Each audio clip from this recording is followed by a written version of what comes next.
إن الحمد لله نحمده ونستعينه ونستغفره ونعوذ بالله من شرور أنفسنا ومن سيئات أعمالنا من يهده الله فلا مضل له ومن يضلل فلا هادي له أشهد أن لا إله إلا الله وأشهد أن محمدا عبده ورسوله أما بعد اللهم انفعنا بما علمتنا وعلمنا ما ينفعنا وزدنا علما. Hadirin jamaah rahimakumullah, bersyukur kita kepada Allah Subhanahu wa taala pada subuh hari ini seperti biasa kita dipertemukan sebulan sekali. Sebetulnya jadwalnya pekan depan kalau dilihat di agenda. Tapi pekan depan itu saya harus ikut ujian ini, sertifikasi Nadir Wakaf di Jakarta di BWI. Tapi sebelum berangkat ke sini kemarin itu ada masuk pesan dari Jakarta diundur bulan Juli. Syukurullah, masya Allah. Ya, tidak apa-apa. Jadi sertifikasi wakaf ini ada periodiknya, ada gelombangnya yang peserta di di bulan ini, bulan Juni ini belum mencukupi ya, jadi geser ke bulan Juli. Tetapi di kesempatan kali ini ada dialog saya dengan Bang Ismet, Ustaz Ismet. Karena kalau kajian kita ini basisnya kitab yang secara dibahas terus sampai tamat gitu, kira-kira begitu. Di beberapa majelis di Garut, saya dengan para jamaah di beberapa masjid sekarang cenderung kita bahas satu kitab selesai, tapi yang berkaitan dengan ilmu-ilmu dasar. Bahkan di majelis ibu-ibu, ada majelis wanita Islam di cabang Garut itu, kajiannya agak unik. Manzumah, nazom ilmu dasar, nazom aqidah, nazom akhlak dan adab, nazom fikih. Dan itu dinazomkan, tapi nazomnya ini untuk anak-anak. Karena ternyata nazom itu salah satu metode yang digunakan oleh para ulama salafus saleh dulu. Jadi ngajar ilmu dasar itu pakai nazom, manzumah. Jadi ibu-ibu, nenek-nenek kan sekarang ngasuh nenek cucunya kan, daripada nyanyi Nina Bobo, nah itu diiringi dengan nazom ilmu. Dan itu ternyata luar biasa, nempel di anak-anak.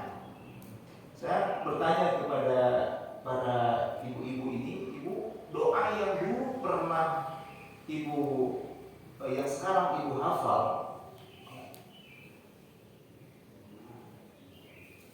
itu hafalan yang dihafalnya kapan? Ternyata waktu diniat, waktu sekolah agama. Jadi betul memang menanamkan dasar-dasar ilmu atau ilmu dasar ketika anak itu luar biasa nempelnya. Makanya kita tanamkan dari sekarang. Nah, Bapak Ibu sekalian, kitab yang akan kita bahas mulai bulan ini adalah kitab Ad-Da'u wad-Dawa.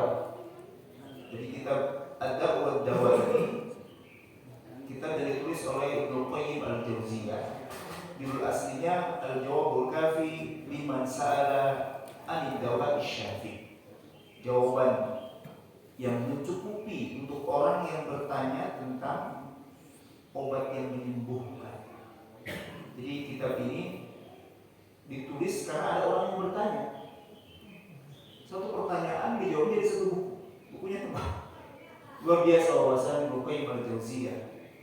Sama seperti pertanyaan yang diberikan kitab Aqidah Tahawiyah yang ditulis oleh Ibnu Taimiyah, itu juga jawaban dari orang yang bertanya satu pertanyaan kemudian menjadi kitab. Luar biasa. Nah, Bapak Ibu sekalian, syarah kitab Al-Jawabul Kafi liman sa'ala an dawa Syafi atau kitab Ad-Da'u wad-Dawa. Kalau Bapak Ibu sekarang mudah sekali kita akses keilmuan itu luar biasa, ada video, ada buku PDF, ada macam-macam di internet itu luar biasa. Saya coba mencari syarahnya, ternyata jarang. Kitab Ad-Da'u wad-Dawa ini jarang. Yang terkini penjelasan kitab ini oleh Profesor Syekh Abdul Muhsin Al-Badr. Itu penjelasannya video dan MP3 pakai bahasa Arab. Jadi kelihatannya ini harus bisa diakses oleh masyarakat kita yang tidak bisa bahasa Arab. Memang harus ada orang yang menjadi perantara menjelaskan. Baik, Bapak Ibu sekalian, kita mulai. Saya sudah membuat ringkasan penerjemahan reflektif dari bab-bab pasal-pasal yang akan kita bahas hari ini dan ke depan. Kita mulai dulu dengan mengenal Ibnu Qayyim al-Jauziyah. Ini berbeda ya dengan Ibnu Jauzi, karena zamannya cukup jauh beliau dengan Ibnu Qayyim al-Jauziyah dengan Ibnu Jauzi. Hadirin jawab rahmatullah, Ibnu Qayyim al-Jauziyah itu lahir di Damaskus, lebih tepatnya di sebuah wilayah yang namanya Zara. Ya, namanya Zara. Beliau hidup tumbuh di keluarga ahli ilmu, bukan keluarga kaya raya, tetapi keluarga yang sangat cinta ilmu dan sangat disiplin dalam ibadah. Keluarga yang cinta ilmu dan sangat disiplin dalam ibadah membuktikan dalam sejarah melahirkan tokoh-tokoh yang luar biasa. Dalam perjalanan pencarian ilmunya, Ibnu Qayyim al-Jauziyah ini bertemu dengan Ibnu Taimiyah dan beliau berguru kepada Ibnu Taimiyah. Kalau sejarah mencatat Ibnu Taimiyah pernah dipenjara karena membela kebenaran, maka Ibnu Qayyim al-Jauziyah pun sama. Dia mempertahankan prinsipnya. Beliau juga sempat merasakan sempitnya peluang yang disebut dengan penjara. Hadirin jawab Allah, tanpa berpanjang lebar, kita masuk ke kitab Ad-Da'u wad-Dawa. Kitab ini diawali dengan kalimat atau lafaz Bismillahirrahmanirrahim. Setelah Bismillah, dalam beberapa cetakan ada yang memulainya dengan lafaz wala haula wala quwwata illa billahil aliyyil azim. Tapi dalam kitab yang lain permulaan setelah Bismillahnya itu berbeda. Nanti jawab Allah. Mari kita mulai. Hadirin, ada seorang yang bertanya kepada Syekh Ibnu Taimiyah. Apa pertanyaannya? Man taqulu sadatul ulama a'immatul din radhiyallahu anhum ajma'in fi rajulin ubtuliya bibaliyah. Jadi ada yang bertanya kepada Syekh tentang seseorang yang kena ujian, kena cobaan. Kemudian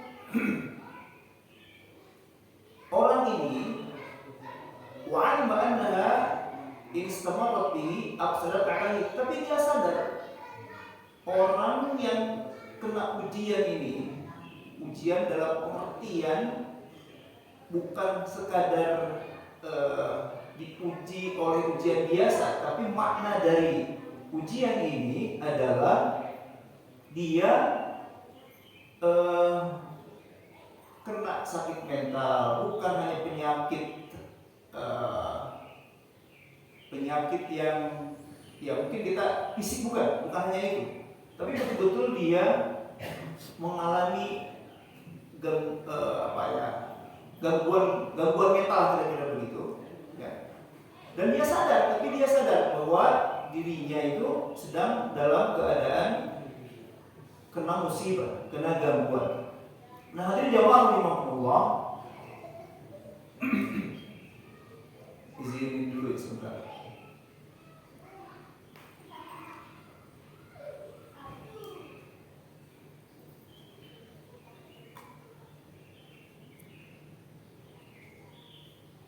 Lalu dia bertanya kepada Syekh bahwa kalau penyakitnya ini dibiarkan terus, maka dia akan merusak urusan dunia dan akhirat. Dan dia sudah berusaha untuk mencegah atau mengobati dengan segala cara, tapi terus bertambah, terus menguat. Lalu orang ini bertanya, "Famalhila fi daf'iha?" Bagaimana cara mencegahnya? Bagaimana strategi teknik cara untuk menghilangkan penyakit tersebut? Farahimallahu man a'ana mubtala. Kemudian dia berdoa kepada Allah Subhanahu wa taala agar orang yang mau membantunya itu mendapatkan rahmat Allah Subhanahu wa taala. Dan orang yang bertanya ini mengutip hadis Nabi sallallahu alaihi wasallam, "Wallahu fi 'auni al-'abdi ma kana al-'abdu fi 'auni akhihi." Semoga Allah membantu seorang hamba yang membantu saudaranya yang sedang kesulitan. Ini penting hadirin jamaah Allah, bahwa orang yang bertanya ini, dia mengalami satu kondisi yang buruk, tapi dia tahu bahwa menolong orang itu akan membuat dia ditolong oleh Allah Subhanahu wa taala. Ini penting sekali. Saya kutip lagi, wallahu fi 'auni al-'abdi ma kana al-'abdu fi 'auni akhihi. Jadi kunci agar kita ditolong oleh Allah Subhanahu wa taala adalah menolong orang yang kesulitan. Dan ini diucapkan oleh orang yang minta tolong kepada Ibnu Qayyim al-Jauziyah ini. Aftuna ma'jurin. Berilah kami fatwa, semoga engkau mendapatkan pahala dari Allah Subhanahu wa taala. Fa'ajaba Syekh al-Imam al-'alim Syekh Islam Ibnu Qayyim al-Jauziyah. Kemudian Syekh Ibnu Qayyim al-Jauziyah memberikan jawaban, dan jawaban beliau dimulai dengan alhamdulillah. Nah, ini penting hadirin jamaah Allah. Ini harus dicontoh oleh kita. Jadi kalau kita ditanya oleh mungkin istri kita, mungkin anak kita, mungkin cucu kita bertanya tentang kakek di mana Allah. Nah, sebaiknya kita kalau mengikuti kebiasaan atau budaya ilmu para ulama atau adab ilmu para ulama, sebelum menjawab itu dimulai dengan alhamdulillah. Nah, apa kalau nanti cucu kita bertanya kepada kakeknya, "Kek, Allah itu di mana sih?" Kita jawab dengan mulai alhamdulillah. Apa jawab Syekh? Alhamdulillah. Thabata fi Sahih al-Bukhari. Jadi beliau langsung menjawabnya dengan dalil, bukan dengan akal. Telah ditetapkan dalam Sahih Bukhari min hadits Abi Hurairah radhiyallahu anhu an Nabi sallallahu alaihi wasallam annahu qala ma anzalallahu da'a illa anzala lahu shifaa'an. Beliau mengutip hadis sahih dalam kitab Sahih Bukhari bahwa tidaklah Allah menurunkan penyakit illa anzalallahu shifaan, kecuali Allah akan menurunkan obatnya. Nah, ini penting bagi kita, apalagi ketika usia sudah 40 ke atas, 50, sering sakit-sakitan. Kadang ini kok nggak hilang-hilang penyakitnya, kok sakitnya tidak sembuh-sembuh, sudah ke dokter lalu kambuh lagi, ke dokter lagi, sembuh sejenak, kambuh lagi. Kadang-kadang ada perasaan tidak nyaman, ada perasaan kita merasa putus asa dengan apa yang diderita. Maka hadirin jamaah Allah, jadikanlah apa yang disabdakan Rasulullah SAW ini, ma anzalallahu da'an illa anzalallahu shifa. Tidaklah Allah menurunkan satu penyakit kecuali Allah akan menurunkan obatnya. Dan konon para tabib mengatakan bahwa Allah menurunkan obat bagi sebagai suatu penyakit itu tidak akan jauh dari penyakit itu. Tidak akan jauh. Di sana adanya. Kalau kita ambil contoh lalat, itu di sebelah kaki kirinya itu racun, tapi sebelah kanannya adalah obatnya, yang penawarnya. Jadi hasil penelitian dari apa yang disebutkan Rasulullah SAW itu ternyata obat dari penyakit yang oleh Allah turunkan itu tidak akan jauh dari penyakit itu. Allah a'lam bishawab. Nanti coba baca hasil penelitian. Kemudian Ibnu Qayyim al-Jauziyah melanjutkan fatwanya, jawabannya dengan mengutip hadis lain atau dalam Sahih Muslim dari hadis Jabir bin Abdullah. Sabda Rasul sallallahu alaihi wasallam, likulli da'in dawa'un. Likulli da'in dawa'un. Bagi atau untuk setiap penyakit itu ada obatnya. Fa idza usiba dawa'ud da'i bara'a bi idznillah. Nah ini. Apabila seseorang tertimpa penyakit lalu sembuh, maka penyakit itu akan hilang biidznillah. Nah ini penting hadirin jamaah Allah. Seringkali kita kalau sakit lalu minum obat atau berobat ke dokter, kadang-kadang setelah sembuh saking gembiranya lupa bahwa ada peran Allah. Ya, dalam peran Allah untuk kesembuhan ini. Kadang-kadang kita sering kebablasan. Kebablasannya itu seringkali wah hebat obat ini, mujarab gitu ya. Atau dokternya hebat. Kadang-kadang kita sebut dokter ini sebagai penyembuh. Lupa bahwa yang menyembuhkan itu adalah Allah Subhanahu wa taala. Jadi kalau kita berobat lalu mendapat kesembuhan, jangan lupa mengucapkan biidznillah. Jadi pencapaian apapun yang kita dapatkan sebaiknya kita respon dengan biidznillah. Ini penting sekali supaya kita tidak melupakan Allah Subhanahu wa taala, karena seseorang yang melepaskan Allah dalam segala peran merupakan Allah, yang tidak melibatkan Allah, maka boleh jadi Allah akan membiarkan dia menyelesaikan masalahnya sendiri. Begitu. Dan ini dalam kehidupan masyarakat. Saya mengajar di sebuah lembaga pendidikan, lalu pernah menjadi panitia tertentu lah begitu. Kemudian berhasil, saya katakan, ya alhamdulillah ini biidznillah. Cuma aku kaget padahal di lembaga Islam. Ini gaya pakai biidznillah. Betul-betul karena kita ingin betul-betul bersyukur kepada Allah Subhanahu wa taala bahwa semua apa yang kita usahakan tidak lepas dari izin Allah. Kalau Allah sudah mengizinkan, tidak mungkin semua akan terwujud.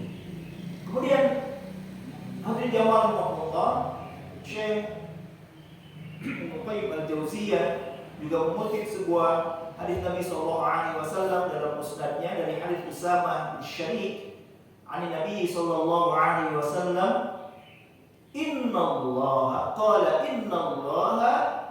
lam yunzil da'an illa anzala lahu shifaan alimahu man alimahu wa jahilahu man jahilahu. Sesungguhnya Allah Subhanahu wa taala itu tidak menurunkan penyakit kecuali Allah menurunkan obatnya. Tapi masalahnya ada orang yang tahu dan ada orang yang tidak tahu, itu masalahnya. Jadi semua penyakit itu ada obatnya, tetapi ada yang tahu obatnya, ada yang tidak tahu. Dan ini disabdakan oleh Rasul sallallahu alaihi wasallam. Di dalam lafaz yang lain, innallaha lam yadha da'an illa wada'a lahu shifaan aw dawa'an illa da'an wahidan. Tidaklah Allah meletakkan satu penyakit atau menyimpan satu penyakit kecuali Allah juga akan meletakkan atau menyimpan obatnya, kecuali satu yang tidak ada obatnya. Qalu, para sahabat bertanya, ya Rasulullah, apa yang penyakit yang tidak ada obatnya itu? Qala al-haram. Apa itu? Kepikunan, ketuaan. Ini yang tidak akan ada obatnya. Setiap kita akan mengalami yang namanya haram kalau panjang umur. Lupa segala hal. Memori ingatan-ingatan yang pernah masuk dalam otak kita hilang. Bahkan dengan orang yang terdekat dengan kita. Lupa nama istri lupa nama suami. Anak yang begitu kita cintai, kita manjakan juga, ketika sampai apa yang disebut dengan al-haram itu lupa juga. Tapi dalam kepikunan itu kita tidak boleh lupa sesuatu. Apa? Allah Subhanahu wa ta'ala. Kalau Allah itu tidak boleh lupa dalam ingatan kita, tidak boleh hilang. Makanya ada sebagian yang kemudian mentadaburi Al-Quran. Dalam setiap Al-Quran, lembar Al-Quran itu selalu ada lafzul jalalah. Dalam lafzul jalalah itu biasanya dalam beberapa surat ditandai dengan tanda merah. Allah atau kuat yang domir kuat yang kembali kepada Allah. Dalam setiap lembar, coba Bapak Ibu sekalian nanti baca Al-Quran, selalu ada lafzul jalalah. Dari mulai halaman pertama Al-Fatihah sampai halaman terakhir di surah An-Nas halaman 604 selalu ada lafzul jalalah. Ada yang bertanya, mengapa Allah menempatkan lafaznya dalam setiap lembar Al-Quran? Di 604 halaman selalu ada lafzul jalalah.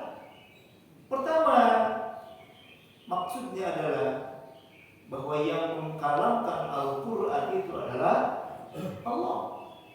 Dan yang kedua, supaya orang yang membacanya tidak lupa dengan Allah Subhanahu wa ta'ala, selalu terkoneksi dengan Allah Subhanahu wa ta'ala.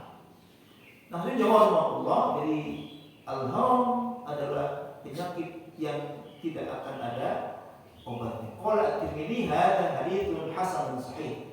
Al-Imam at-Tirmidzi mengatakan bahwa hadis ini hadis yang sahih. Kemudian Ibnu Qayyim al-Jauziyah mengatakan bahwa hadza ya'ummu ada al-qalbi wal-ruh wal-badan wa adwiyataha.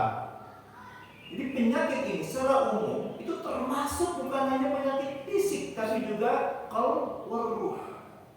Apakah qalb juga akan sakit? Bisa. Apakah ruh juga akan sakit? Bisa. Hakikatnya orang-orang yang hari ini jauh dari kebenaran, jauh dari al-haq, melakukan kesyirikan dan lain sebagainya, secara qalb dan ruh dia sedang sakit. Mungkin fisiknya kuat, hebat, luar biasa, jago ringkas, tapi ketika dia menyimpang dari kebenaran, menyimpang dari akidah yang benar, menyimpang dari pemahaman yang benar tentang menjalankan syariat ini, hakikatnya dia sedang sakit rohani. Nah, ini jawab Allah. Semua apa yang dijelaskan ini, wa qala Nabi sallallahu alaihi wasallam, dan Nabi sallallahu alaihi wasallam menyebutkan salah satu contoh dari kebodohan ruhani, bukan hanya badan, dan kebodohan qalb, yaitu al-jahlu. Kebodohan. Al-jahlu da'un. Kebodohan itu adalah penyakit. Dan Allah Subhanahu wa taala menjadikan obat bagi penyakit kebodohan itu apa? Soal ulama. Al-jahlu da'un wa ja'ala dawa'uhu su'al al-ulama. Kebodohan itu penyakit dan obatnya adalah bertanya kepada ulama. Yang bertanya kepada ulama. Farawa Abu Dawud fi sunanihi, dan diriwayatkan oleh Abu Dawud dalam sunannya min hadits Jabir bin Abdullah, Rasulullah sallallahu alaihi wasallam bersabda, ini hadis agak panjang, tidak terlalu panjang. Ada seorang sahabat, ini pentingnya ilmu ya, bahwa bodoh itu ternyata penyakit. Ada sekelompok sahabat yang melakukan safar, fa asaba rajulan minna hajar. Lalu ada salah satu dari anggota rombongan itu tertimpa batu di kepalanya sampai parah, ya. Syajja'u fi ra'si. Ketika dia tertidur, ihtalama. Jadi yang terluka itu ihtilam, mimpi basah. Berarti kalau mimpi basah kan harus mandi. Fasa'ala ashab. Kemudian dia bertanya kepada para sahabatnya itu yang teman-teman yang lain. Faqala hal tajiduna li rukhsatan fit tayammum? Ada rukhsah enggak? Aku bisa tayammum. Dia terluka ketika tidur mimpi basah. Terus bertanya kepada temannya, aku boleh enggak ya? Ada rukhsah enggak ya kalau bahasa kita ya untuk tayammum? Qalu, para sahabatnya, teman-temannya itu menjawab, mana tidak rukhsah? Ada rukhsah. Wa tetap di alam dan engkau harus mandi dengan air. Faktasil mandilah. Lalu dia mandi, lalu dia mandi, famata, lalu meninggal. Ini kondisinya harusnya tidak boleh kena air, ini malah kena air, semakin parah. Famata. Lalu dia meninggal. Falamma qadimna ala Rasulillah sallallahu alaihi wasallam. Lalu mereka ketika menghadap Rasul sallallahu alaihi wasallam akhbar bidzalik, menghabarkan hal itu. Apa respon Rasul sallallahu alaihi wasallam? Faqala qataluhu, mereka telah membunuhnya. Orang-orang yang memfatwakan tadi itu dianggap oleh Rasul sallallahu alaihi wasallam qataluhu. Rasul marah. Mereka telah membunuhnya dan semoga Allah membunuh membinasakan mereka. Allah sa'alu idza lam ya'lamu. Tidaklah mereka bertanya kalau tidak tahu. Kalau tidak tahu itu bertanya. Rasul sallallahu alaihi wasallam murka. Fa innama shifa'ul 'ain as-su'al. Sesungguhnya obat bagi ketidaktahuan, kebodohan, kejahilan itu adalah as-su'al, bertanya. Jadi obat al-'ain atau al-'ain, shifa'ul 'ain, obat bagi ketidaktahuan atau kebodohan adalah bertanya. Inna makana yakfihi an yatayammama wa yaqsira aw yaqsifa an duhiha khirqatan thumma yamsu 'alaiha. Padahal kalau mereka tahu cukup dibalut saja lukanya, diusap di atasnya, tidak perlu mandi. Lalu dia mengusap bagian tubuh yang tidak ada lukanya. Ini lukanya diguyur dengan air. Itu menunjukkan akibat dari kebodohan fatal sekali. Nyawa menjadi hilang. Kemudian hadirin jamaah rahimakumullah, Ibnu Qayyim al-Jauziyah menegaskan lagi fa akhbaru anna jahla da'un, sesungguhnya kebodohan itu adalah penyakit. Wa anna shifa'ahu as-su'al, dan obatnya adalah bertanya. Kemudian hadirin jamaah rahimakumullah, wa qad akhbara subhanahu 'anil Qur'ani annahu shifa'un. Kemudian beliau Ibnu Qayyim al-Jauziyah juga memberitahukan kepada kita bahwa Allah Subhanahu wa taala menyebutkan Al-Qur'an huwa shifa'un. Al-Qur'an adalah obat. Al-Qur'an adalah obat.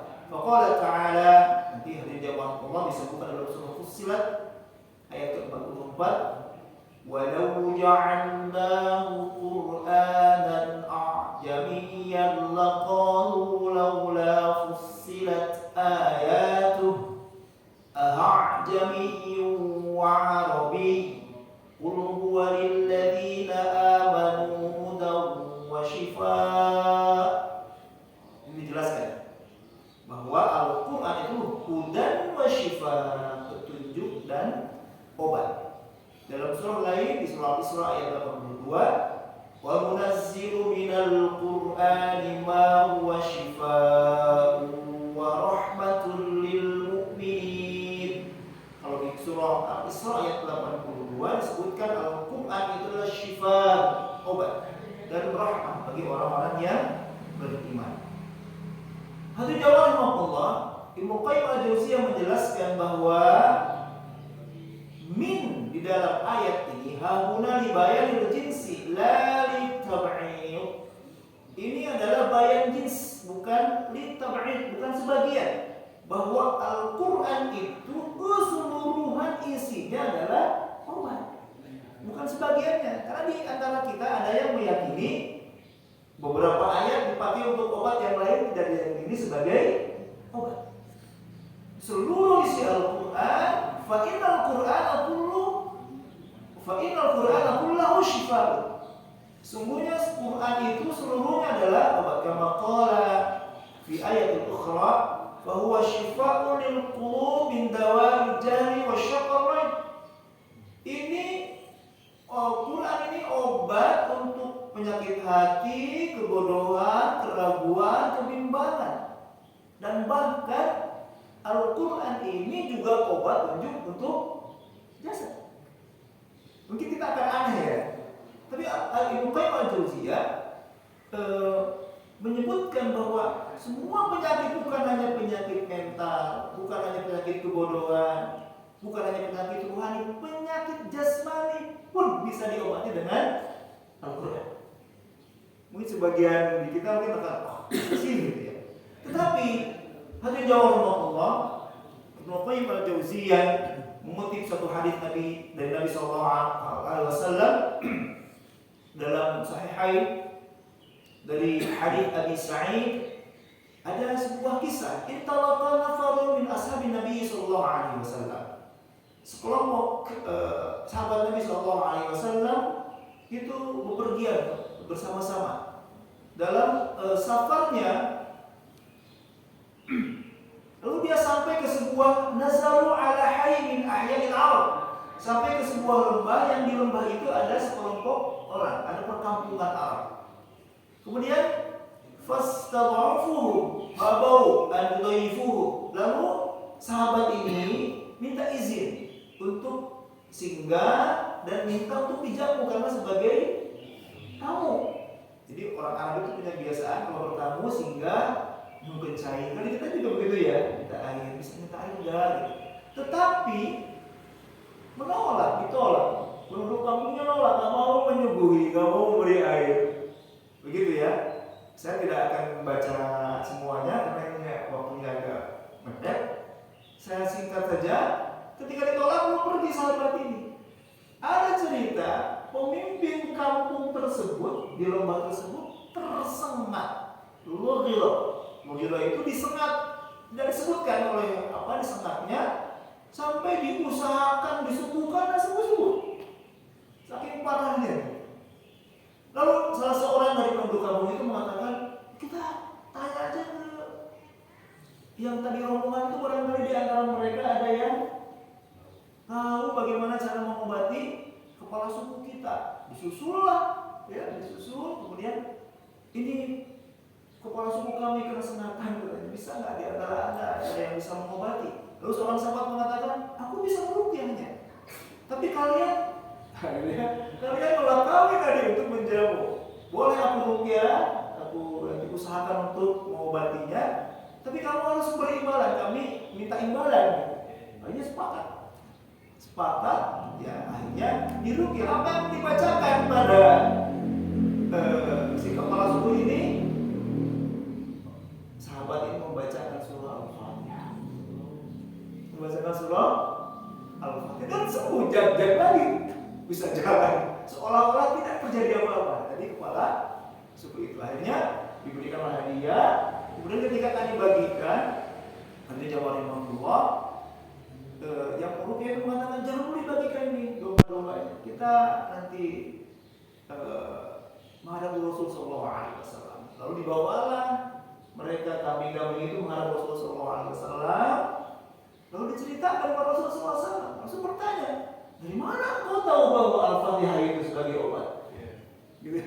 Rasul sallallahu alaihi wasallam mengatakan, dari mana bahwa Al-Fatihah itu adalah sebagai obat? Apa yang kalian lakukan itu benar. Ada validasi dari Rasul sallallahu alaihi wasallam bahwa apa yang kalian lakukan itu adalah benar. Bagikan saja. Dan aku minta bagiannya. Rasul sallallahu alaihi wasallam bagikan satu bagian itu. Jadi hadirin jamaah Allah, Al-Quran adalah obat dan salah satunya adalah Al-Fatihah. Jadi kalau berobat dengan Al-Fatihah boleh? Ada hadis, bisa. Jadi kalau kita sakit-sakit, ke dokter boleh? Boleh. Tapi sebelum ke dokter, kita ikhtiar dulu dengan membacakan Al-Fatihah. Dan ini yang dialami oleh Ibnu Qayyim al-Jauziyah ketika beliau tinggal di Makkah. Sempat tinggal di Makkah, pernah mengalami sakit luar biasa. Ibnu Qayyim al-Jauziyah ini, dan tidak ada dokter yang hebat lah sekali. Akhirnya beliau ikhtiarkan untuk membaca Al-Fatihah. Dan semoga Allah Subhanahu wa taala bukan beliau menyampaikan pengalamannya itu kepada yang lain, ternyata sembuh juga. Jadi hadirin jemaah Allah, mungkin di antara kita ada yang meragukan ini ilmiah. Ini tidak ilmiah ini. Tapi ukuran ilmiah ini kalau diukur dengan mungkin metode barat memang tidak akan sampai pada hal-hal yang sifatnya logika dan rasio. Tapi yang menciptakan alam raya ini, yang menciptakan manusia dengan tingkah lakunya dan semua yang Allah berikan itu Allah yang tahu. Allah yang lebih tahu daripada kita. Kalau kita merujuk kepada apa yang disampaikan oleh Rasulullah SAW tadi itu, banyak orang yang tidak boleh jadi kita pun tidak tahu bahwa Al-Fatihah ini juga mengandung adalah syifa. Nah, dijawab Allah. Kalau kita pernah mendengar apa yang disebut dengan kita sakit kemudian datang ke dokter baru lihat plaknya saja sudah sembuh, kadang-kadang kan merasa sembuh, atau kita ditunjukkan kepada dokter yang hebat baru masuk ke ruangannya udah itu placebo kan ya. Dalam banyak hal kita pun mengalami hal yang seperti itu. Jadi ini soal keyakinan. Banyak orang yang sudah berubah dengan Al-Quran masuk. Bukan Al-Qurannya yang tidak menjawab. Persoalannya ada di keyakinan. Dan ini tegas oleh Ibnu Qayyim al-Jauziyah bahwa bukan Al-Quran yang tidak menjawab, tetapi keyakinan kita yang masih lemah bahwa Al-Quran adalah penyembuh, bahwa Al-Quran adalah obat. Hadirin jemaah Allah, penjelasan ini bukan berarti menafikan bahwa berobat ke dokter atau minum obat secara hissiyah empirik gitu ya, dilarang, nggak begitu juga. Tapi hadirin jemaah Allah yang ingin ditanamkan pada kesempatan pagi hari ini bahwa Al-Quran adalah syifa di kulli da, baik qalb, baik ruh maupun fisik. Jadi kalau kita sakit-sakit sebelum minum obat kita berobat dengan Al-Quran ikhtiar. Pengalaman pribadi saya ketika keiman itu kan naik turun ketika puncak puncak keimanan sedang bagus gitu, pernah juga mengalami itu. Jadi sakit mau ngantar lamaran adik gitu ya, tiba-tiba awal apa ya mau buang ini nggak perlu minum obat ini enggak ini. Saya coba baca ayat, masya Allah, berhenti. Tapi memang karena ini seiring dengan fluktuasi keimanan, dicoba dalam kesempatan lain udah gitu. Saya inspirasi gitu, ini ada dosa nih kan, gitu ya. Tapi ini yang dijawab Allah. Saya ingin berbagi, menguatkan keyakinan bahwa Al-Quran adalah obat penyembuh untuk obat penyakit apa? Semua penyakit, baik fisik maupun mental, baik kalau maupun Tuhan. Jadi coba kalau sakit-sakit sedikit kita ikhtiar sebelum tidur kita merupiah diri kita baca surah Al-Ikhlas, Al-Falaq, An-Nas. Tiupkan ke telapak tangan kita 3 kali sampai terasa nafasnya itu nempel ke telapak tangan. Balurkan ke, usapkan ke seluruh tubuh kita, mulai dari atas sampai ke bawah, dimulai dari yang bisa terjangkau oleh tangan kita. Mudah-mudahan hari jamaah Allah, insyaallah kita akan lanjutkan di pertemuan yang akan datang. Kita bahas kitab Ad-Dawa yang ditulis oleh Ibnu Qayyim al-Jauziyah. Demikian, mudah-mudahan menjadi ilmu bagi kita semua. Kita tutup dengan doa kepada majelis. Subhanallahumma bihamdik, asyhadu an la ilaha illa anta, astaghfiruka wa atubu ilaik. Selamat mencoba berobat dengan Al-Quran. Assalamualaikum.